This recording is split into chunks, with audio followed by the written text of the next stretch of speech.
Yo guys, it's the Ali Genius here, and today I was doing something. I can't really remember, but I was doing something. Now I remember.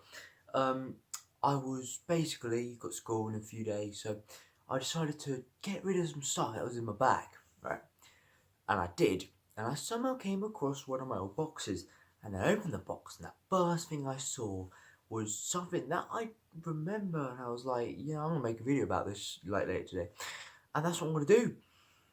Yeah, and so if you might know me, maybe I don't know, but yeah, I've always been a story writer. Like I love writing stories. Like from always from a young age, I've always loved to write stories. It's always been cool, It's always been fun and that, writing stories.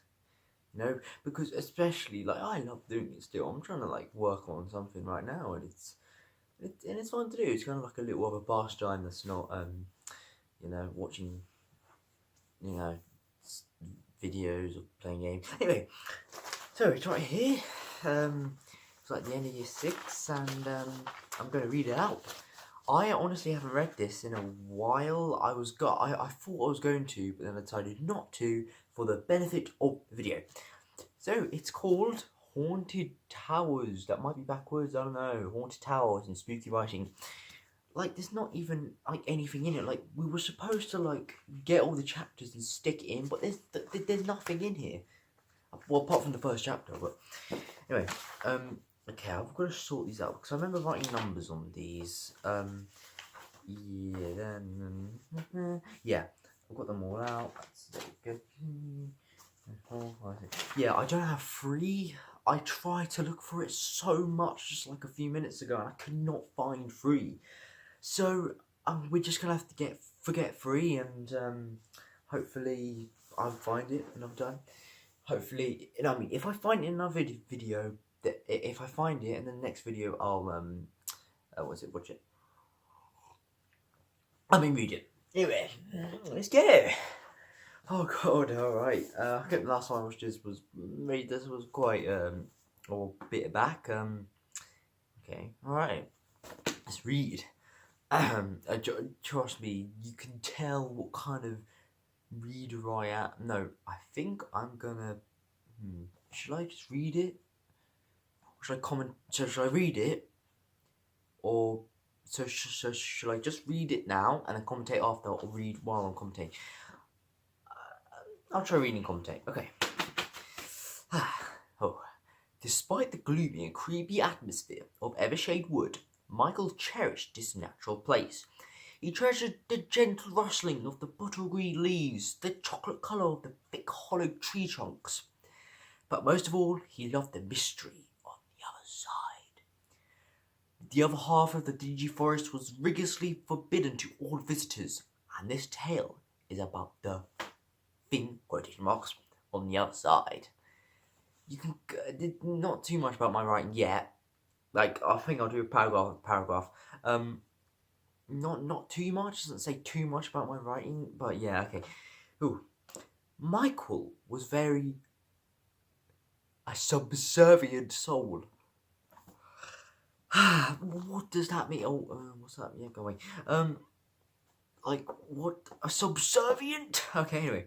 Michael was a very subservient soul. He had caramel brown hair, which was accompanied with jet black eyebrows. His eyes were teal blue and had 2 rather odd spherical ears connecting to a Greek vase-shaped head, and he adored exploring. I got like a 6 on this, I think. I was actually really proud. I just started describing the head, and then I went to doing the. Alright. Anyway, he was on the rummage for sticks. Michael was privileged to make what hoped to be an incandescent scorching fire to toast some succulent, delectable marshmallows. Eventually, he came across 2 lengthy, slender sticks covered in oil black dots. Like, it was the description that I did. You can tell. Anyway, yeah, I'm not gonna try. I don't want to hinder too much. It's not too long. Okay. Instantaneously, he rapidly ran. Wait. He came. Oh yeah, because I just found the sticks. Instantaneously, he rapidly ran to his little campsite to meet his companion Ryan. He was extremely divergent to Michael in many varieties of many varieties. Doesn't make sense. Ryan had a peanut-shaped head and very particularly in brackets, treacle black hair followed by darkened yellow bushy eyebrows. Coexists with two immense elfy-looking ears. Also, he was exceedingly curious. Presently, Ryan was scrabbling his crimson-red bag for their mouth-watering, sugar-smothered treats. Instantly, Michael got himself comfortable and began to rub his two acquisitions together to make a roasting, long-lasting fire. After a short time period, explosions of sweltering sparks formed from the violent pressure of the two sticks. Soon enough, a blazing fire, coloured a brilliant shade of orange in brackets, was produced. I mean, oh my god. It's just all about the scripture, all about the adjectives. After settling in, the pair was gossiping about their adventures when they heard a sound. Scrape, screech. I mean, this is supposed to be onomatopoeia. They instantaneously, again use the same word, stopped chatting as Ryan's elfy ears perked up. Like, when someone's surprised, I've never seen their ears perked up. Like, it's supposed to be scary. Anyway, elfy ears perked up and moved to the direction of the reverberations. Oh, God. He stared at me, I stared at him. Spontaneously, Ryan sprinted to the thick, vigorous wall that isolated the two halves of the immeasurable forest. He chivalrously, isn't that like being a hero? Clawed onto the unconstrained branches, which looked like even at the tiniest provocation, they would collapse. Before Michael could begin to get Ryan down, he vanished out of sight. Immediately, Michael literally traced Ryan's footsteps to reach the prescribed segment of the wood. He rustled the silky green leaves of the nothing as he vaulted headfirst into a navy blue puddle. That was 2. Now I don't have 3. I'm sorry. I couldn't find it, but. So he falls in a new puddle, and now he's teleported to a room. Okay, the accommodation that Michael infiltrated was filled with terracotta brown crates which were mimeographed in blood red conspicuous writing saying fragile. Lime green leaves were collapsing the vigorous split bricks, the branches being visible through the dilapidated systemization. I'm so enjoying this. Where was I? Oh, on a dime, Michael left the proportionally small room as concurrently making his way up some sturdy stone steps. Providentially, he brought a coruscating flashlight to irradiate the untouched area in front of him, which came in handy for the next impenetrable mystery. Dark as pitch. Yeah, that was a good technique, kind of switching the words around. Michael continuously, not contiguously, flashed his subsidiary tool to reveal the imperceivable room. The intensity disconcerted him, as the whole room was covered in dust-black pipes that were randomized in all denominations of places which were connected to the walls, ceiling, and floor. Faintly, Michael spotted a grey metal doorknob on the other side of the labyrinth of pipes. Instantly, he devastated the jet black cylinders to transmogrify the environment completely. The next thing Michael felt was a gush of wind whack him in the face. The protracted, voluminous bridge stood in front of him, which was principally looked immoderately perilous. It was disguised in grass-green moss and vines that connected to the two towers.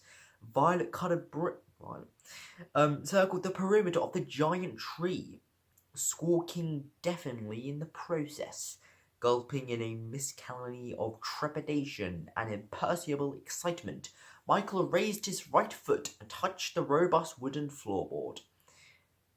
The ground felt superlatively frictionless and very perdurable, so Michael voraciously dawdled across.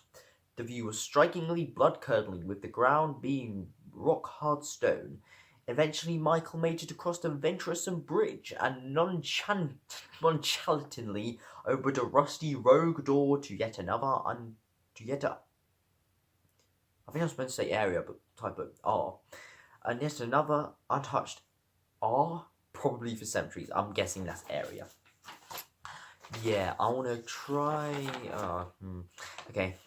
Okay, I just saw an infinitesimal room stood in front of Michael. It was totally vacuous, apart from an extravagant, skyscraping cinnamon brown ladder. Michael produced an oscillate gulp of intimidation as he scrutinized the wooden structure and began to climb.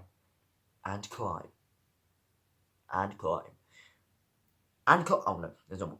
Until he saw a lightened wooden trapdoor that he reluctantly opened. Michael was now at the climax of the altitudinous, where was I? I forgot. East Tower, next to a colossal water bucket, dark grey pipes, and exceedingly deep water ditches. I'm gonna have to end it because I have too many like recordings on my phone. I need to, I'll stop it. I'll be like next part. Hopefully, I'll be next part. Yeah, you right, guys. Part 2. Yeah, I just had to delete. Wait.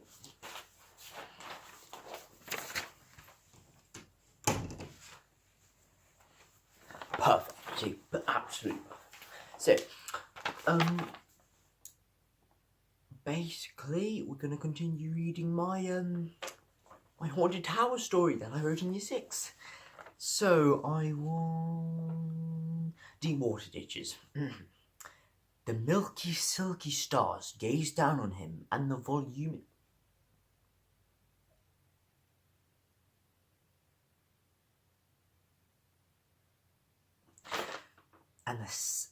Gazed down on him and the voluminous moon that floodlit the dark of the night. Beautiful, staggering. Michael got back to his senses and simultaneously perceived a luminous golden glow coming from a glass dome that stood on top of the west tower.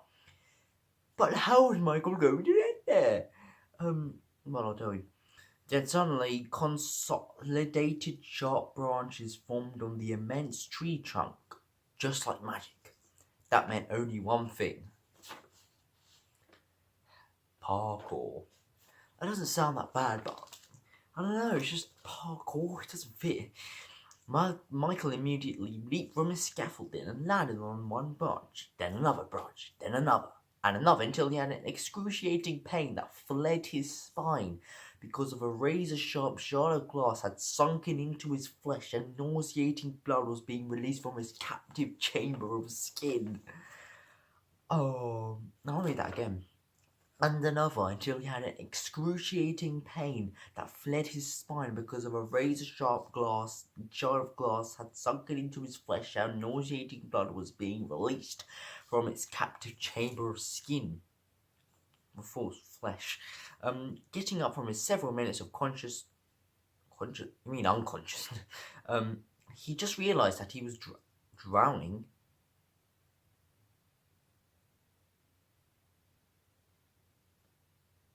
The environment around him was very claustrophobic and extremely drenched. He held his torch in front of him that showed a tunnel that went up and up, just up. Why is he jumping with anticipation and inquisitiveness? He sped up the tunnel like a rocket. The tunnel got more constricted as he climbed until he noticed a light at the end of the trek. Then the environment renovated into fresh air and bottle green leaves were a border. He accidentally fell as clouds of blackened grey dust radiated from underneath the floor. As the dust began to evaporate, a figure became clear and clear. No, a figure became to become clear and clearer. This is almost the ending.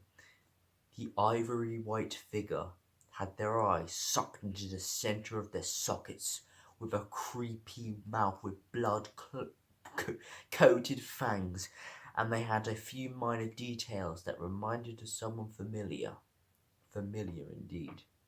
The ghost wailed piercingly, and Lord Michael to the edge of the platform. It wailed again, more penetratingly than before. Then the figure began to look calmer and spoke. "Goodbye, my friend." Then there was only words to describe what Michael looked like. Gone. And he was never seen again. I actually started to cry. Oh wow, I don't have chapter 3, but like, wow, that was an experience. Like, I read it like sometimes when I look in the box, I'm like, oh look, I found, this good old story. And it's just kind of okay. But wow, that was something special. Like, it's so weird, like, I could write like that, with the adjectives and stuff, Like, some of these words, like, you can tell, like, I kind of wanted to incorporate as many adjectives as I could, and, it's fun to read, but it probably makes no sense, most of them. I mean, in terms of horror story, well, let's just quickly explain. They're in the woods. They had a noise, I think. Ryan went, and then Michael followed Ryan. Then Michael followed through the whole tower, and then at the top, there was a ghost, which was Ryan, and then Michael was dead. Yeah, like, it's so cool though. Like, it's so cool to kind of go back in history. Like, that was around what, ages ago? Wow. That was like, I think I remember doing this the last thing in year 6. Like, I don't remember doing anything else after that. Good old memories, I guess. Good old memories. Well, no, actually, also, if you're wondering, I got the idea because I got Luigi's Mansion 2, right? If you know, there's the second world. It's like called Haunted Towers. And this is kind of the whole inspiration. And I remember when I played, this was, and the whole inspiration was for this was that, game, that second world. It was like some parts were basically a carbon copy. Yeah. Like the whole West Town, all that kind of stuff. Yeah. Don't know what I'm supposed to say, I guess. I made a carrot cake, first day. 550 grams of sugar. That's a lot. Yeah. Anyway, that's it. Not anything to say. Do you want to say anything? Come on.